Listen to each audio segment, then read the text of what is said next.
बिस्मिल्लाहिर्रहमानिर्रहीम। अस्सलाम वालेकुम नाज़रीन, मैं अहमद फ़वाद हूँ। आप मेरा यूट्यूब चैनल देख रहे हैं। नाज़रीन, सुप्रीम कोर्ट में मखसूस नशिस्तों के केस की समाअत के बाद ये ख्याल किया जा रहा है कि चीफ़ जस्टिस कादी फ़ाइज़ ईसा जो हैं वो अपने कुछ दीगर जजिस को कायल करने में कामयाब हो गए हैं और इस फुल कोर्ट में, जो कि 13 रुकनी फुल कोर्ट है, 13 जजिस पर मुश्तमिल है, जहाँ चीफ़ जस्टिस कादी फ़ाइज़ ईसा साहब अक़लियत में नज़र आ रहे थे, अब उनकी ये अक़लियत अक्सरियत में तब्दील हो गई है और नंबर गेम तब्दील हो गई है। कुछ तफ़सीलात मैं आपके साथ शेयर करूँगा और जो रीज़निंग दी जा रही है उसको मैं गलत प्रूफ करूँगा कि ऐसा बिल्कुल भी नहीं है। जस्टिस जमाल खान मंदोखेल साहब का नाम लिया जा रहा है, लेकिन वो शुरू से ही जो है वो दोनों साइड पर ही हमेशा नज़र आते रहे हैं। दूसरे नंबर पर नाज़रीन justice Mansoor Ali Shah, justice Athar, justice Ayesha, justice Munib Akhtar, justice Yahya, इन जजेस की जानिब से आज चीफ़ जस्टिस कादी फ़ाइज़ ईसा साहब को ये पैगाम दे दिया गया है कि किसी भी किस्म का दबाव कबूल नहीं किया जाएगा और आईन व कानून के मुताबिक ही जो फ़ैसला है वो दिया जाएगा। बल्कि जस्टिस मंसूर अली शाह साहब ने आज ये पहली मरतबा देखा हमने कि उन्होंने उनकी और चीफ़ जस्टिस कादी फ़ाइज़ ईसा के दरमियान जो है वो हल्की फुल्की जो गर्मा गर्मी है वो भी हुई। अल्फाज का जो तबादला है, ये रिमार्क्स का जो तबादला है, वो भी इन दोनों के दरमियान हुआ। हालांकि justice Mansoor Ali Shah chief justice Qazi Faez ईसा के बड़े करीबी और हम ख्याल समझे जाते थे, लेकिन फिर जस्टिस मंसूर अली शाह साहब ने ही मखसूस नशिस्तों के मामले पर इलेक्शन कमीशन का फ़ैसला मुअत्तल किया और ओवरऑल जितनी भी प्रोसीडिंग हुई है जस्टिस अत्तर या जस्टिस आयशा मलिक, तो जो है वो उनका और चीफ़ जस्टिस कादी फ़ाइज़ ईसा के दरमियान एक जो गैप था वो तो नज़र आता रहा। रिमार्क्स भी का तबादला भी दोनों के दरमियान होता रहा, लेकिन जस्टिस मंसूर अली शाह बड़ा तहम्मुल मिजाज समझे जाते थे। आज इनके साथ भी हुआ, इस पर भी कुछ तफसीलात आपके साथ शेयर करूंगा। और आखिर में इलेक्शन कमीशन के वकील ने चूँकि आज दलाइल दिए हैं तो वो भी आज लाजवाब रहे और उनसे जब कोई सवाल किया जाता, सवाल पूछा जाता, तो बजाय उस सवाल का जवाब देने के वो इधर उधर पतली गली से निकलने की वो कोशिश करते रहे। तो इस पर भी कुछ तफसीलात आपके साथ मैंने शेयर करनी है। सबसे पहले तो नाज़रीन जस्टिस मंसूर अली शाह और चीफ़ जस्टिस कादी फ़ाइज़ ईसा के दरमियान आज क्या हुआ जी, ये आपके साथ मैं शेयर करता हूँ जी। आज दौरान समाअत एक मौके पर कादी फ़ाइज़ ईसा साहब की जानिब से कुछ कहा गया और इसका जो जवाब था जी वो जस्टिस मंसूर अली शाह साहब की जानिब से दिया गया। कादी फ़ाइज़ ईसा के मुताबिक इनके आइन की किताब में वाज़े लिखा हुआ है कि ये मखसूस नशिस्तें कैसे और किसे मिलेंगी, यानी नून लीग, MQM और पीपल्स पार्टी को ही मिलेंगी। लेकिन जस्टिस मंसूर अली शाह कहते हैं कि काश मेरा चीफ़ जस्टिस कादी फ़ाइज़ ईसा जैसा दिमाग होता कि मैं भी पढ़ते ही समझ जाता सारी चीज़ें, तो बहुत आसान हो जाता, लेकिन मैं आम आदमी हूँ, मुझे आइन समझना पड़ता है। ये जस्टिस मंसूर अली शाह साहब ने चीफ़ जस्टिस कादी फ़ाइज़ ईसा साहब के हवाले से कमेंट किया। ये नहीं कि प्रोसीडिंग से तो खैर या रिमार्क से या चीज़ों से अब ये तो क्लियर हो गया कि कादी साहब ये चाहते हैं कि जो मखसूस नशिस्तें हैं वो मिल जाएँ चुनतखब हुकूमत को, और इस पे जी वो आइन का भी सहारा लेते हैं और वो कहते हैं जी कि वाज़े लिखा हुआ है, यानी कि उनकी अंडरस्टैंडिंग के मुताबिक आइन क्लियर और मखसूस नशिस्तें चुनतखब हुकूमत को मिलनी चाहिए।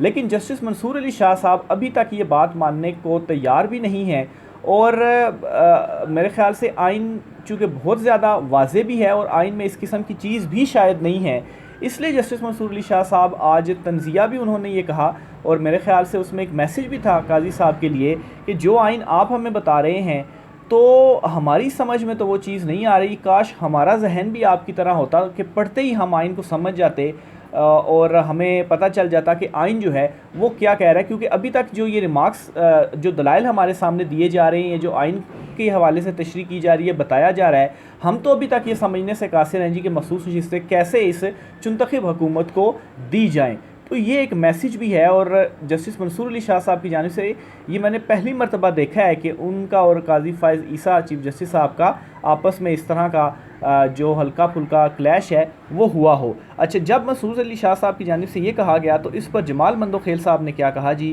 ये जो हमारे सामने किताबें पढ़ी हैं ये आइन की तशरीह की हैं और हम 76 साल से आइन की तशरीह ही करते आए हैं, इतना आसान होता तो फिर होता ही क्या। ये justice Mansoor Ali Shah attorney general से कहते हैं कि आप कमज़ोर और जजिस को भी साथ लेकर चलें। ये जस्टिस मंसूर अली शाह साहब ने कहा। अब जस्टिस जमाल मंदोखेल ने क्या कहा जी, वो कहते हैं कि अगर चीफ़ जस्टिस और सीनियर तरीन जज मंसूर अली शाह ये तासुर दे रहे हैं तो फिर हमारा क्या होगा। ये जमाल मंदोखेल जो है उनकी जानिब से मेरे ख़्याल से हल्की फुल्की जो शरारत सी थी वो की गई कि आपका ही अगर ये मामला है और आप सीनियर जज हैं और एक चीफ़ जस्टिस है, तो हम तो फिर थोड़ा सा जूनियर जज हैं आपसे, तो फिर हमारा क्या जो है वो आलम होगा। अच्छा, इसी तरह से जी जस्टिस मंसूर अली शाह साहब के हवाले से और भी कुछ चीज़ें आपसे शेयर करता हूँ जी। जस्टिस मंसूर अली शाह साहब ने आज एक मौके पर ये रिमार्क्स दिए दौरान समात कि हम ये चाहते हैं कि जिसका जो हक है इसको मिलना चाहिए। इस पर जी आप देखिए कि चीफ़ जस्टिस कादी फ़ाइज़ ईसा साहब कैसे उबल पड़ते हैं। आप इसको ज़रा एक उबल का अगर लफ्ज़ दे दें या गुस्से में आ जाते हैं। अगर हक़ की बात है तो इसका मतलब है आप आधा फ़ैसला कर चुके। हक़ क्या है? सुप्रीम कोर्ट ने आइन को देखना है। ये चीफ़ जस्टिस कादी फ़ाइज़ ईसा साहब कहते हैं, यानी कि उन्होंने अपनी ही जज के ऊपर यहाँ पर मंसूर अली शाह साहब पर इन्होंने चढ़ाई कर दी कि अगर आप ये कह रहे हैं कि जिसका हक़ है उसको मिलना चाहिए, तो इसमें कोई गलत बात तो नहीं है। और मेरे ख्याल से इसमें फ़ैसले की क्या बात है? आइन और कानून भी तो यही कहता है कि जिसका जो राइट है उसको वो राइट मिलना चाहिए।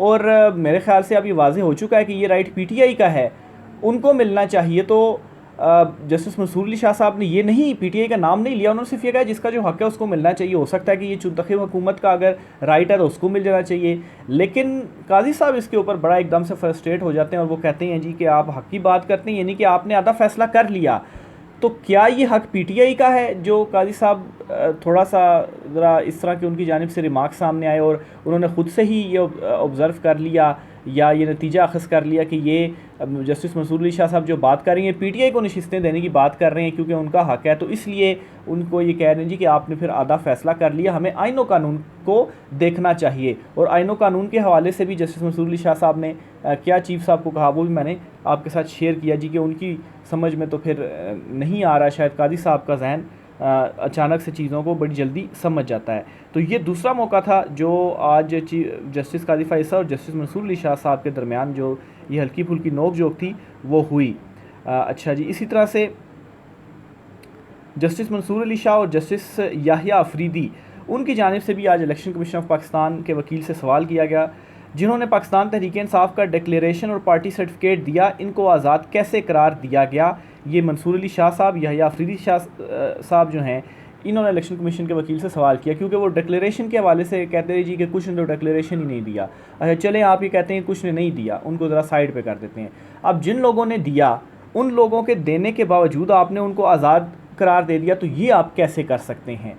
तो इलेक्शन कमीशन ऑफ पाकिस्तान के वकील भी आज जवाब भी नज़र आए और चीज़ों को इधर उधर घुमाते और पतली गली से निकलने की जो कोशिश थी वो करते रहे, उनके पास सवालों के जवाबात नहीं थे। इसी तरह से जस्टिस आयशा मलिक साहिबा की जानिब से भी आज दौरान समात एक सबसे इम्पॉर्टेंट इस समात का मैं कहता हूँ नुक्ता उन्होंने उठाया और इसका जवाब भी इलेक्शन कमीशन के वकील के पास नहीं था। उन्होंने क्या कहा कि इलेक्शन कमीशन ने इतने बड़े फ़ैसले करने से पहले कोई मीटिंग क्यों ना की, तहरीरी फ़ैसले क्यों नहीं किए, माजी में बाप पार्टी को दी गई नशिस्तों से मुख्तलिफ फ़ैसला किया गया तो इसकी वजूहात क्यों नहीं दी गई। यानी कि यहाँ पर ये डिस्कस हुआ कि जो बाप पार्टी थी माजी में उन्होंने भी फहरिस्त नहीं दी थी, लेकिन उसके बावजूद भी उनको जो मखसूस नशिस्तें थी वो मिली थी। अब इलेक्शन कमीशन ऑफ पाकिस्तान यहाँ पर ये प्ली लेता है जी कि इन्होंने फहरिस्त नहीं दी तो हम इनको मखसूस नशिस्तें नहीं दे रहे, लेकिन माजी में इलेक्शन कमीशन ऑफ पाकिस्तान ने ये काम किया। तो इस पर जस्टिस आयशा मलिक ने सवाल फिर किया कि इलेक्शन कमीशन ने माजी के बरअक्स ये फ़ैसला दिया और इतना बड़ा उन्होंने फ़ैसला दिया, इसकी क्या कोई मीटिंग हुई और उसके बाद उन्होंने फ़ैसला दिया, तहरीरी तौर पर कोई चीज़ इनकी क्यों सामने नहीं आई। और अगर आपने माजी से मुख्तलिफ फ़ैसला दिया एक ही मामले पर तो इसकी वजूहात क्या हैं, वो वजूहात भी नहीं बताई जा रही। तो इस पर इलेक्शन कमीशन के वकील उल्टा वो माजी के इलेक्शन कमीशन के ऊपर सवाल उठाता है जी कि उन्होंने ये गलत काम किया था और वो माजी के इलेक्शन कमीशन ने फ़ैसला दिया था और आज का इलेक्शन कमीशन ने फ़ैसला नहीं देता। माजी का और आज का इलेक्शन कमीशन के आइन व कानून के मुताबिक आपने फ़ैसला देना है। अगर फहरिस्त बाप पार्टी ने नहीं दी, उनको मखसूस नशिस्तें मिल गई, तो अभी अगर सुन्नी इत्तेहाद ने फहरिस्त नहीं दी तो उनको मखसूस नशिस्तें फिर कैसे नहीं मिल सकती। तो साफ इससे ज़ाहिर है कि दोहरा मयार इस वक्त बरता जा रहा है। तो ये भी आज दौरान समाज जो है बड़ा इम्पोर्टेंट नुक्ता था जो कि उठाया गया। अच्छा, इसी तरह से जी आगे चलते हुए जस्टिस मुनीब अख्तर साहब के हवाले से भी आपको बताता चलूँ जी, उन्होंने भी आज दौरान समात इलेक्शन कमीशन के वकील से ही बड़ा ये इंपॉर्टेंट जो सवाल था वो भी पूछा और इंपॉर्टेंट नुक्ता उठाया। उन्होंने कहा कि इलेक्शन कमीशन का फ़ैसला जब सुप्रीम कोर्ट ने बरकरार रखा तो इसके बाद इस तरह की बात करना कि ये इंट्रा पार्टी इलेक्शन करा लेते तो पार्टी के तौर पर इलेक्शन लड़ सकते थे, ये कहना नामुनासिब है। जस्टिस मुनीब अख्तर साहब ने ये कहा और ये मेरे ख्याल से इनडायरेक्टली उन्होंने तंज़ किया या जवाब दिया चीफ़ जस्टिस कादी फ़ाइज़ ईसा साहब को, क्योंकि काजी साहब ये कह रहे थे देखें जी आप सुप्रीम कोर्ट के फैसले पर कह रहे हैं, तो आप इंट्रा पार्टी इंतखाबात करवा लेते। तो बात यह है कि पाकिस्तान तहरीक इंसाफ ने इंट्रा पार्टी इंतखाबात करवाए थे, उसे इलेक्शन कमीशन ने एक्सेप्ट नहीं किया था। तो अव्वल तो काजी साहब जो ये सवाल उठा रहे हैं कि इंट्रा पार्टी इंतखाबात क्यों नहीं उठाए, तो पीटीए ने इंट्रा पार्टी इंतखाबात करवाए थे, लेकिन इलेक्शन कमीशन ने उन्हें एक्सेप्ट ही नहीं करना था। तो फिर जाहिर सी बात है उनको उन्होंने जो है वो फिर बल्ला उन्होंने लेना ही लेना था, तो उन्होंने ले लिया। लेकिन इसके बावजूद जस्टिस मुनीब अख्तर साहब ने उनका जो जवाब है वो दिया और उन्होंने कहा जी कि ये बात करना या ये कहना नामुनासिब है। चीफ़ जस्टिस कादी फाइज़ ईसा नहीं ये जो बात है वो कही और फिर चीफ़ साहब को ही नामुनासिब उनकी जानिब से कहा गया। तो ये जस्टिस मुनीब अख्तर साहब की जानिब से कुछ जो रिमार्क्स थे जी वो सामने आए। अच्छा, इसी तरह से जी जो डिक्लेरेशन फॉर्म के हवाले से था मामला, उस पर भी आज बैरिस्टर गौहर साहब ने जवाब दिया है और इस जवाब के बाद कैसे इलेक्शन कमीशन के वकील साहब ने गलत बयानी किया, झूठ बोला अदालत में, वो भी आया हो गया जी। आप कागजात नामजदगी उठाकर देख लें, 66 का जो सर्टिफिकेट होता है वही टिकट होता है और आखिरी दिन जमा करवाया जाता है जिस दिन निशान अलाट होते हैं। इलेक्शन कमीशन ने निशान 4 बजे ही अलाट कर दिए, जबकि 13 को रात को 11 बजे फ़ैसला आता है। तो ये जी सारा खेल हुआ पाकिस्तान तहरीक इंसाफ के साथ। तो इसलिए इस मौके पर ये मुद्दा उठाना निशान वाला और जो है वो आपने जमा नहीं करवाए पार्टी सर्टिफिकेट, तो आज़ाद उम्मीदवार जो पीटीए के उम्मीदवार थे उन्होंने इंडिविजुअली तो करवाए थे, बतौर पार्टी पाकिस्तान तहरीक इंसाफ कैसे करवाती जमा सर्टिफिकेट, यही मुद्दा उठाया गया। तो पाकिस्तान तहरीक इंसाफ को तो आपने बल्ला छीन लिया और ऐन मौके पर छीन लिया, तो वो किस तरीके से, और वो उस वक्त पार्टी भी नहीं रही और आपकी फ़ैसले के ऊपर इम्प्लीमेंट कर रही थी। तो ये सवाल इनवैलिड है, ये बनता ही नहीं है कि पीटीआई ने बतौर जमात सर्टिफिकेट जो है किस किस को उन्होंने टिकट देने हैं वो सबमिट नहीं करवाए। तो बैरिस्टर गौहर साहब ने आज नुक्ता क्लियर किया। अच्छा, जस्टिस मंसूर अली शाह साहब जो हैं उन्होंने आज एक और भी बड़ा इंपॉर्टेंट मामला उठाया। उन्होंने कहा कि अगर ये अदालत इस नतीजे पर पहुंच जाए कि आपने गलत तशरीह की, यानी कि इलेक्शन कमीशन ऑफ पाकिस्तान ने सुप्रीम कोर्ट के फैसले की गलत तशरीह की जो कि इस्टेब्लिश करने की कोशिश भी की जा रही है, तो क्या इलेक्शन कमीशन ऑफ पाकिस्तान उम्मीदवारों को 3 दिन का मौका देगी कि वो किसी भी जमात में शामिल हो जाएगा। तो ये देखें ना कि चीफ जस्टिस कादी फ़ाइज़ साहब ये कहते रहे ना, अपना जो बल्ले का निशान उन्होंने छीना था उस फैसले को कवर अप करने के लिए जी कि हमारा फ़ैसला ठीक था, इलेक्शन कमीशन ने गलत तशरीह की। अच्छा, उन्होंने गलत तशरीह की, चले मान जाते हैं उन्होंने गलत तशरीह की है, तो अब क्या एक जमात को इलेक्शन से आउट जो किया गया उसके साथ ज़्यादती कर ली जाए और जो उसके साथ ज़्यादती हुई है क्या उसको ठीक ना किया जाए? तो जस्टिस मंसूर अली शाह साहब ने फिर ये एक जो रास्ता है वो दिखाया और रास्ता निकाला कि ठीक है आप मान गए हैं कि गलत हुआ पीटीआई के साथ और गलत तशरीह की गई, तो फिर इलेक्शन कमीशन ये कर दे जी कि 3 दिन का वक्त दे दे उम्मीदवारों को दोबारा से, क्योंकि उन्होंने गलत तशरीह की है, तो वो जिस भी जमात में शामिल होना चाहते हैं वो शामिल हो जाएं और पीटीआई चूँकि अब है जमात वो, तो वो सारी पीटीआई में शामिल हो जाएं। तो ये वो पॉइंट्स हैं मेरे ख्याल से जिसके ऊपर चीफ जस्टिस कादी फ़ाइज़ ईसा साहब थोड़े से गुस्से में भी नज़र आए और मेरे ख्याल से आज की जो समाअत मुलतवी भी की गई है उसकी भी थोड़ा सा अगर गौर किया जाए तो यही लगता है कि शायद कादी साहब अभी तक कायल नहीं कर पाए अपने जजिस को और वो थोड़ा सा मज़ीद टाइम लेना चाह रहे हैं कि चले अभी कायल हो जाएं, क्योंकि ये इस तरह से केस इतना लंबा नहीं चलना चाहिए था। 13 रुकनी फुल कोर्ट बैठी हुई है सुबह से लेकर शाम तक, तो सुप्रीम कोर्ट का सिर्फ एक यही काम तो नहीं है कि इसी एक केस को रोज़ाना वो सुनता रहे, दीगर केसेस को वो छोड़ दे। तो बहरहाल कल तक ये समाअत गई है, लेकिन इन जजिस ने बता दिया कि ये किसी भी दबाव को कबूल नहीं करेंगे और ये आईन व कानून के साथ डट कर खड़े हुए हैं। जस्टिस सत्तर मिल्ला साहब ने भी, उन्होंने तो खैर इजाफी नोट भी एक जारी कर दिया, उनकी जानिब से भी आज इसी तरह के जो रिमार्क्स थे वो सामने आए, तो उनकी डिटेल्स में मैं इतना नहीं जाता। एक खाली रिमार्क्स आपके सामने रखता हूँ जी कि इलेक्शन कमीशन की जानिब से एक सियासी जमात को इंतखाबात से बाहर करने के बाद मुतनाज़ा शुरू हुआ। अगर इलेक्शन कमीशन एक सियासी जमात को इंतखाबात से बाहर ना करती तो तनाज़ा ना होता, ये जस्टिस सत्तर मिल्ला साहब की जानिब से कहा गया। तो ओवरऑल जो है वो मेरा नहीं ख्याल कि अभी तक जो नंबर गेम है उसमें कोई तब्दीली हुई हो। जस्टिस जमाल मंदोखेल साहब की जानिब से कहा, ये ख्याल किया जा रहा है कि शायद वो इधर उधर हुए हैं, लेकिन वो हमेशा से ही दोनों तरफ ही रहे हैं, उनका कभी भी ये क्लियर नहीं हुआ कि वो इस तरफ हैं या उस तरफ हैं।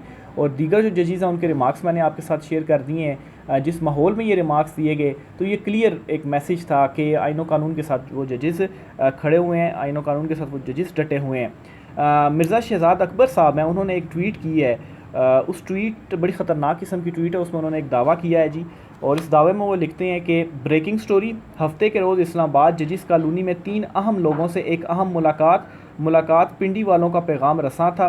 पेशे से सियासतदान और सरगर्मियों में अक्सर नहरों में नहाता पाया जाता है। अच्छा, नहरों में कौन पाया जाता है, वो इन्होंने इशारा तो नहीं कहा, लेकिन ख्वाजा आसिफ साहब की तरफ जहन जाता है कि उन्होंने ही एक दफ़ा गर्मियों में वो सियालकोट में नहर में छलांग लगाई थी और नहाते वो पाए गए थे। इसके अलावा कोई सियासतदान की इस तरह से कोई चीज़ सामने नहीं आई, तो गालिबन उनकी तरफ इनका इशारा है। मुलाकात का अहतमाम काजी उल कज़ा ने किया, मकसद अहम मुकदमे में असरअंदाज होना था, जिसके कुछ असरात आज देखने को नज़र भी आए। तो ये शहज़ाद अकबर साहब की जानिब से जो दबे लफ्ज़ों में दावा किया गया, तो उसमें तो यही है कि शायद कोई मुलाकात हुई है और इस मुकदमे में, मखसूस नशिस्तों वाले मुकदमे में कुछ असरअंदाज होने की कोशिश है कि जजेस को अपनी तरफ लाया जाए।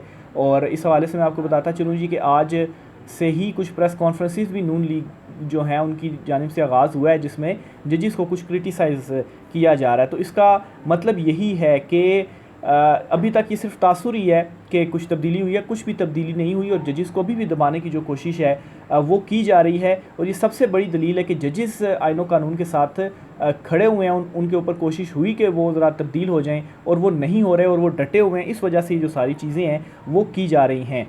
तो बहरहाल अभी तक मखसूस नशिस्तों का तो आगे ही बढ़ता जा रहा है केस। जजेस कब तक स्टैंड लेते हैं, खड़े रहते हैं, और ख़ास तौर पर इस केस का जो फ़ैसला है वो क्या होता है, ये आइंदा की जो एक पॉलिटिक्स होगी, आइंदा का जो मंजरनामा होगा वो इससे ही क्लियर होगा। कल जो भी होता है समात में आपको रिपोर्ट करूँगा चीज़ें इंशाल्लाह। राय का साथ कीजिएगा, इजाज़त दीजिए, अल्लाह हाफ़िज़।